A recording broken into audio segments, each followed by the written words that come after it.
So without further ado, I would like to introduce Marlinda K. Johnson, who is from the local community speaking to the issue of racial profiling.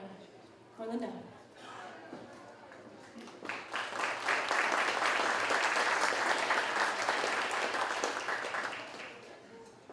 Good evening, everybody. My name is Marlinda K. Johnson. If I sound a little different, it's because I have a cold. My hobby is TV production, but I'm a certified nursing assistant. I also volunteer at the African American Academy. I was born and raised in Seattle, Washington. I've lived on Beacon Hill for about 36 years.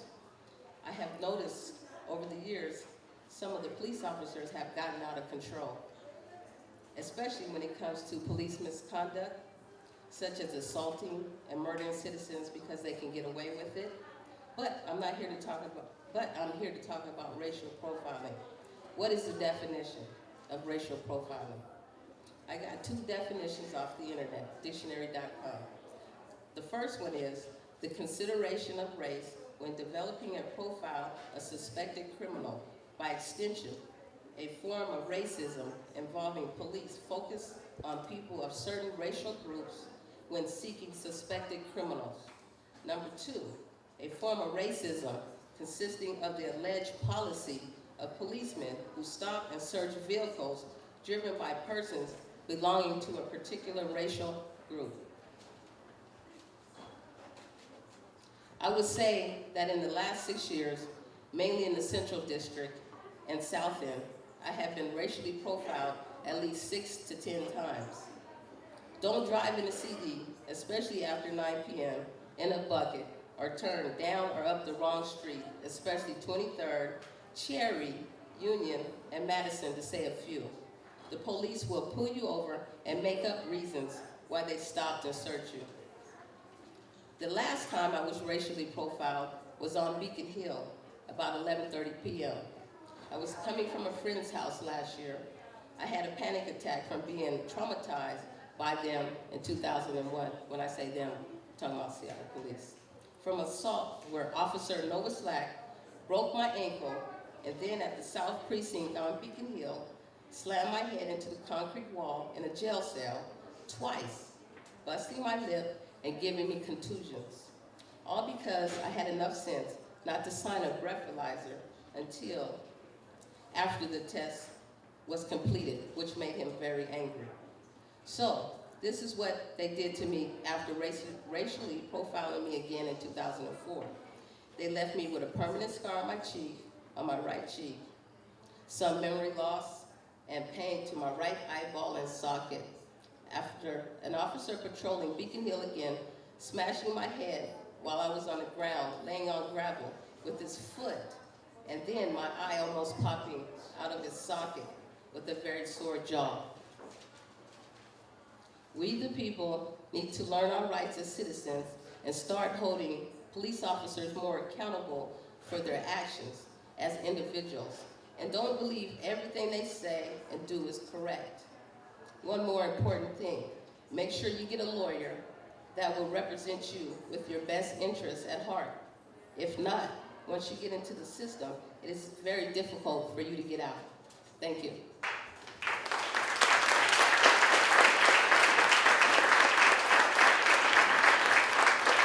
Thanks, Melinda, very much. Our next speaker will be Andre Franklin, who will also be speaking to the issue of racial profiling. Andre.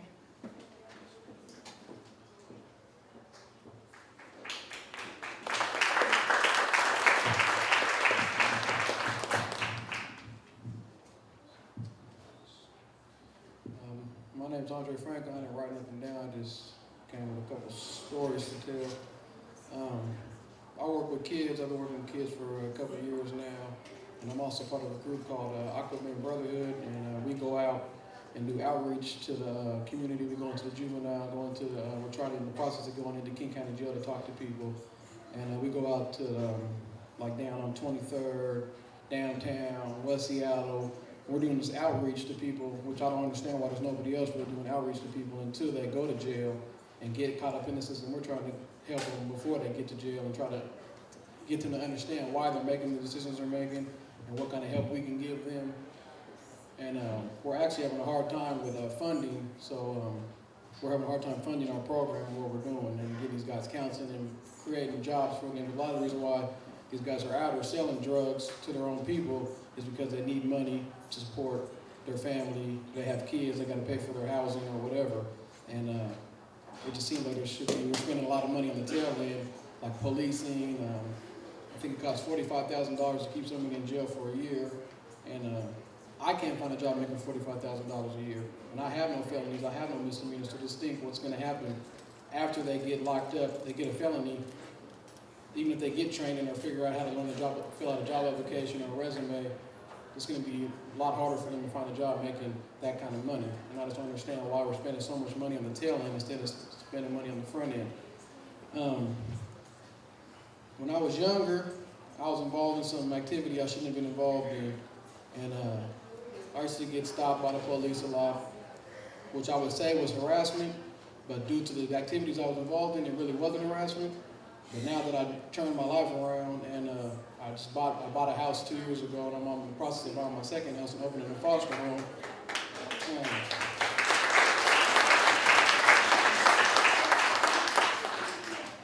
I found that I get pulled over the same amount, if not more, from when I was doing the illegal activity and stuff like that. So, I mean, if that's not racial profiling, I don't know what is. If like I said, I pay taxes. I pay for them. That's why I pay for them to be here to protect me. I pay for, I'm paying for. I pay their salary. I pay for you guys to be in the positions that you guys are in, and I just don't understand why. Like I said before, I thought it was racial profiling, but it really wasn't, because I take ownership of what I was doing wrong. I should have been stopped by the police, but now, like I said, I get stopped the same amount, if not more. So what's the difference? And it's like that tells me, as an African American, it's like, what's the point of being better? What's the point of being different? Because I get treated the same no matter what. And that's actually very, very depressing, very damaging. And I'm trying to be a role model to these young kids, and I don't know how to explain that to them. And I can give incidents. I bought a house in Des Moines, and I'm buying a house in Seattle. And I can give you instances. A couple of weeks ago, I got pulled over by the Des Moines police. There really was no reason. He wanted to pull me over and ask me basically to find out, make sure I had license insurance, which I did. First, when he walked up the car, I don't know if anybody been pulled over by the police. They shine the lights in your mirrors so you can't see them walking up. So I didn't see the officer walking up to my car, and he hit my window with his flashlight, hard, like almost cracked my window. So I rolled down the window. I was like, why did you hit my window? And he starts yelling at me, telling me I'm supposed to have the window down when he gets up there. And I was like, can you calm down and stop yelling at me? You're intimidating me. And he just continued to yell at me and just treat me in a manner that I didn't appreciate being treated. There was no just reason for him to treat me like that. If he wanted to write me a ticket or whatever, he could just write me a ticket and let me be on my way. But that's not what happened.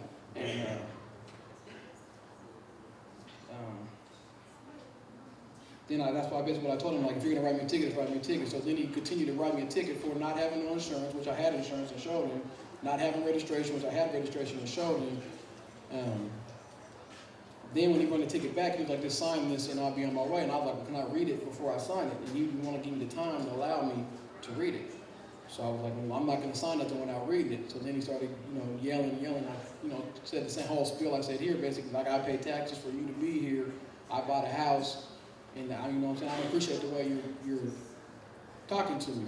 And once I kind of said that to him, he kind of came to his senses and realized I kind of knew what I was talking about. And was like, okay, I'll just take your time and read it now. And then I read it, signed it, and now I'm going through the court process. But I got to take time off of work for something that wasn't even necessary. So I got to use my sick leave for something that wasn't even necessary. And people aren't working. It's, like I said, or they don't have sick leave and they got to lose money. I don't know. That's just something that just happened to me recently. There's so many incidents I could talk about. It's ridiculous. But like I said, I feel like I get treated the same no matter what I'm doing. If I'm doing good or bad, it doesn't make a difference. And I don't think it should be like that.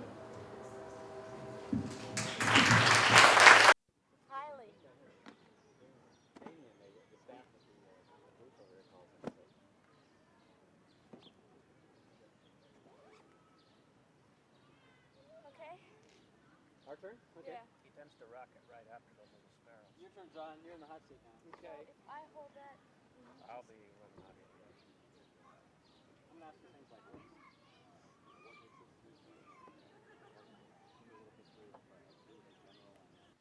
That'll be prairie great. dogs and other things. Yeah.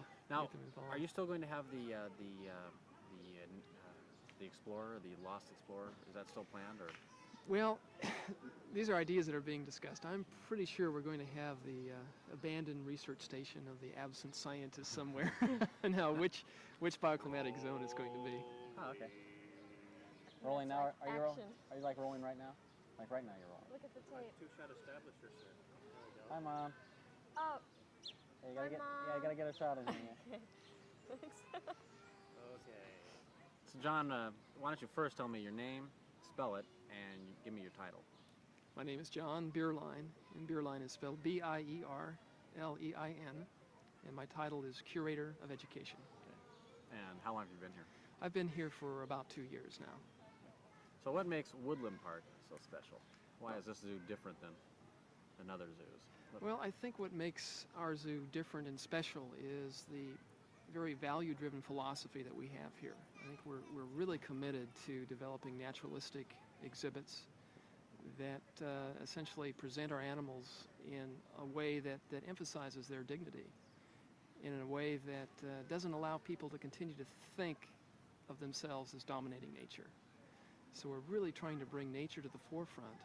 And of course, we're very interested in developing multi-species exhibits where we have different species interacting together and interacting with their environment much as they would in the wild. Mm-hmm. And where we start seeing animals as ambassadors for their species, representatives of their wild counterparts. And the whole environment that we try to replicate as being representative of habitats that in many cases are severely threatened. Have you run into any roadblocks in this plan? Some Yeah, people, I think, prefer to see animals very close up. They remember experiences at the old zoo where they're able to get nose to nose with some animals, and where animals were sometimes seen as public pets. So I think that many people continue to prefer to see animals that way, and are not, at this point, used to being immersed into naturalistic settings where they become a part of nature but not standing any higher than the animals themselves. Because you've actually been having some complaints about what people think that the zoo is unkempt, or not, is that the word I'm saying? But you know, right? Yeah, many people expect to see very manicured exhibit areas where the grass is cut, where we don't allow the vegetation to reach its full form. But of course, in nature, the plants grow along with the animals. The animals eat some of the plants, or actually remove plants to make nests from, or to pack their dens with. So I think many people do prefer in some ways to see a highly manicured exhibit area where the naturalistic setting really calls for allowing nature to take its course. So what's wrong with the place still? We still, I think, have some artifacts from the past, some old exhibits that are primarily concrete and steel, in which... Okay.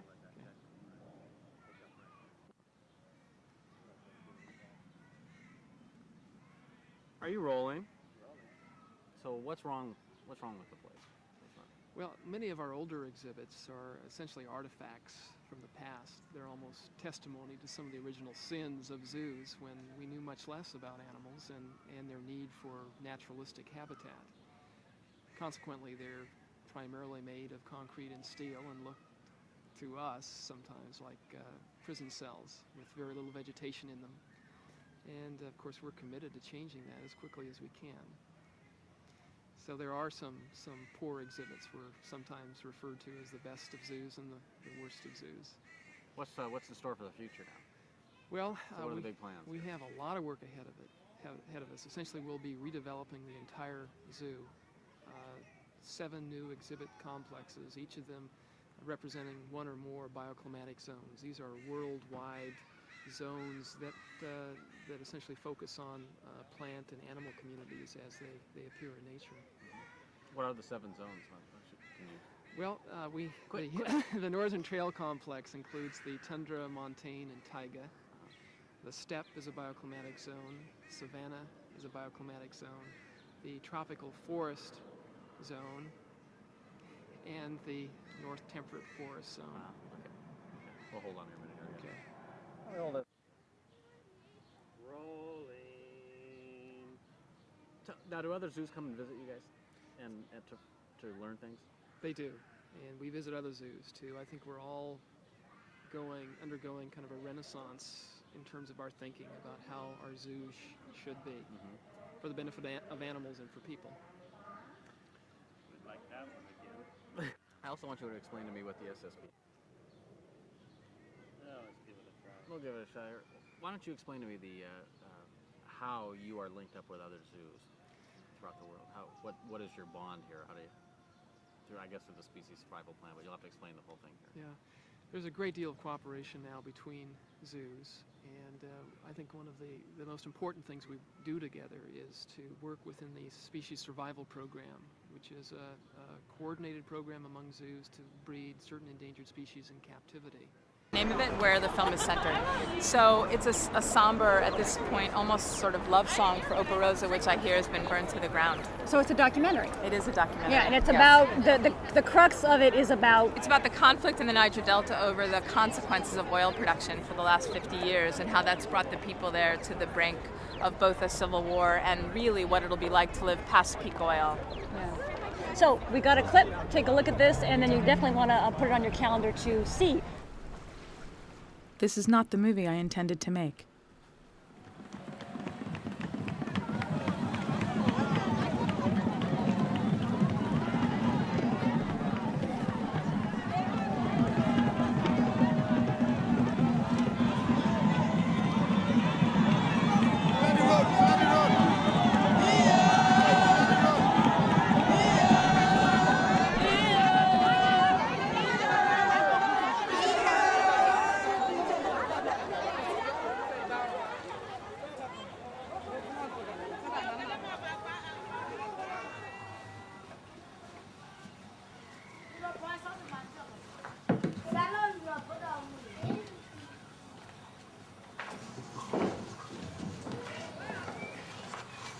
Years before the Niger Delta started making international headlines, I traveled to the village of Operosa. I thought I was making a film about the building of a library.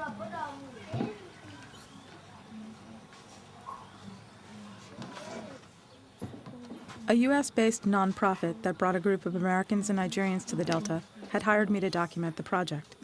It was called the Niger Delta Friendship Library because it was meant to be a gesture of peace between previously warring ethnic groups. I am most delighted and greatly honored to welcome you all to this unique, historic event of the official commissioning and handing over ceremony of the Niger Delta Friendship Library.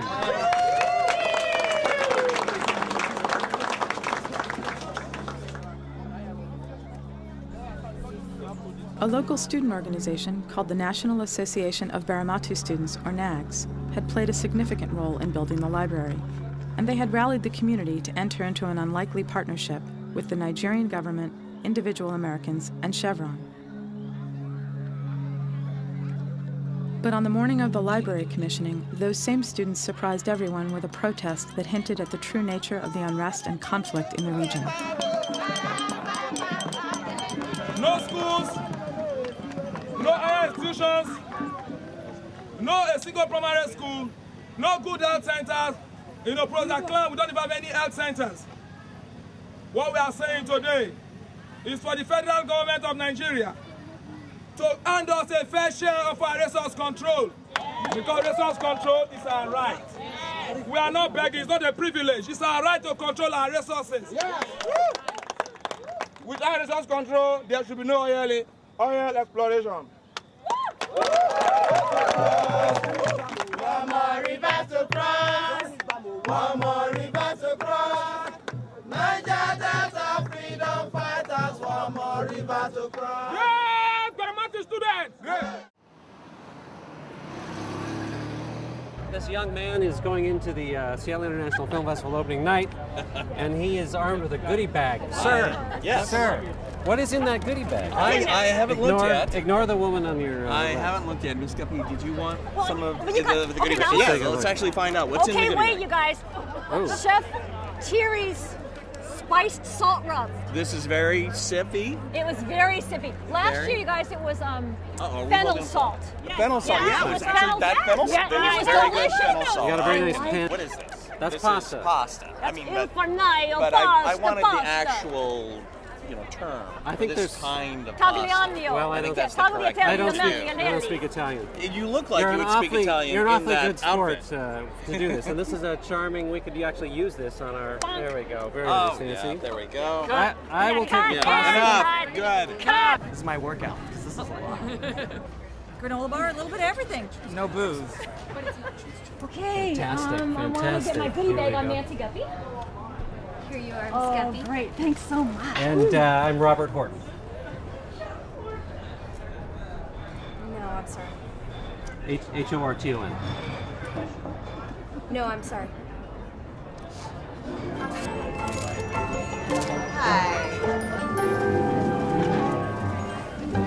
Well, it is so exciting. It's hit a fever pitch. Everyone is flowing That's into what that is. the Yes. It is a fever Yes. pitch. You got your goodie bag, so I you're, got my you know, goodie you're bag. happy. Yeah, exactly. And people are taking their seats to see the opening night film. Which is in the loop. In the loop. believe, And we're going to give you a little hint here of what they're going to see. And then we will see you at the post-movie party.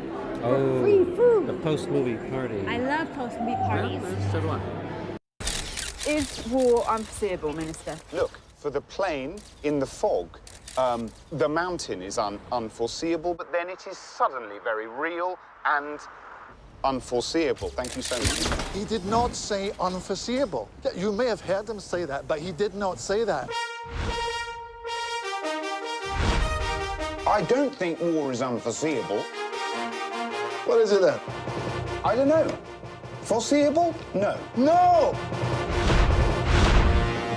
Wars do sometimes work.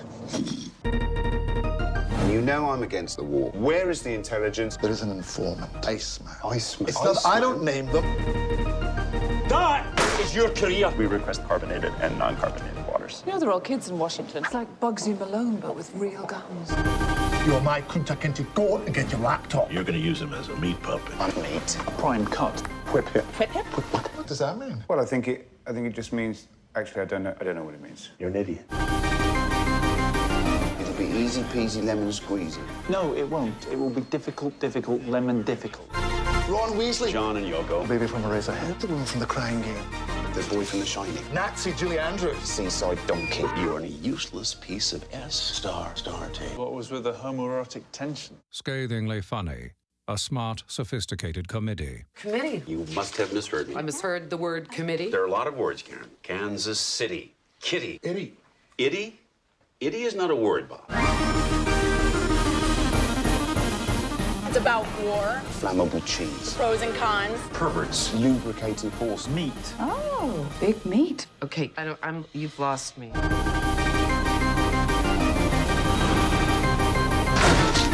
General Flintstone. Have you even killed anybody? Yeah. Well, I mean, falling asleep on someone, that doesn't count. I will marshal all the forces of darkness to hound you to an assisted suicide. This is the problem with civilians wanting to go to war. Once you've been there, you never want to go again unless you absolutely have to. It's like France. The party is beginning, and Robert, what happens over in that tent? That is the VIP tent. That's not for you. Okay, I won't be going there. No. So that's for like the boy there. In the street here is kind of the riffraff, which I believe is you. Yes, it is. That's you. Yeah.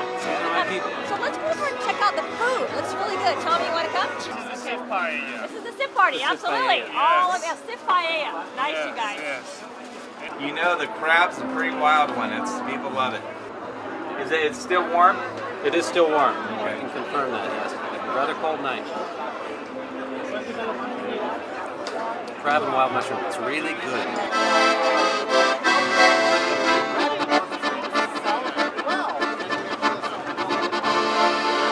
So I'm going to taste this little roll, and so why don't you take a look at this clip? It's a documentary on the great artist Trippin, local guy, has an international reputation. Thank you so much. Enjoy. God, he must have driven his parents nuts, you know. I think what he does is just magical. He is an inventor. He's a musician. He's a scientist. It's almost like you can't categorize him. We think of it as art, but he's just kind of doing whatever his crazy mind comes up with. He's kind of amusing himself. Boing. Trimpen has that childlike love of sound and out of the owning the employee housing business. We've seen the same thing at Ontario Hydro where they used to do that. They're out of that business now. They've either torn the housing down in places where towns have moved close over the years, or gotten in the mode of selling it to the employees and letting them underwrite the costs themselves. I've been to Skagit. I understand how unique it is relative to, close by facilities. It is very isolated because of the valley. So, I mean, that one's going to stand on its own. You just got to be aware of, as long as that's in there in the cost of business, that's going to be that puts a number on, where it is in terms of competitive disadvantage. It's not a big number, but it's a number.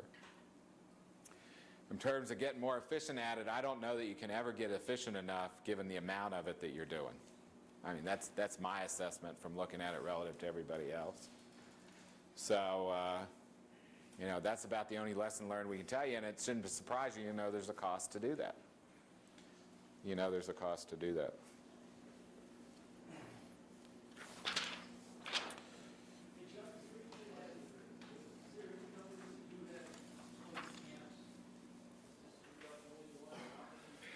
I'll tell you, and this was not a benchmark company. The most creative solution I have seen to this, first of all, Southern California Edison still does it. PG&E still does it. Okay, those are benchmark companies we've seen that are still in that business. Grant County, too. Grant County still does it. Okay, there are companies still doing it. The one company that I thought that was most creative about it, and this came up as people went out and tried to look at this, was Manitoba Hydro. Manitoba Hydro has some hydro facilities that are 300 miles north of the nearest town. And what they finally decided to do was build some. They originally had a company town there. About 10 years ago, they got out of that business. What they did is took some of the facilities, converted them to hotel-like facilities, and every 3 weeks, they rotate a new crew in there. They fly them in along with the housekeeping staff and everything. You do 3 weeks on site. Then you fly out, you stay 3 weeks off site, and the next crew flies in for 3 weeks on site. So you're 3 weeks in, 3 weeks out, 3 weeks in, 3 weeks out. Now, the crew they fly in, where they formerly had about 120 people on site, the crew they fly in for that 3 weeks is somewhere between 20 and 30 people. So the total number of people that are there now is a fraction of what was there when they had all the infrastructure to maintain, what probably needed to be about 60 to 70 people, plus the infrastructure to maintain the 60 to 70 people. So they felt like it was a good deal, but it also dramatically changed the way those people worked.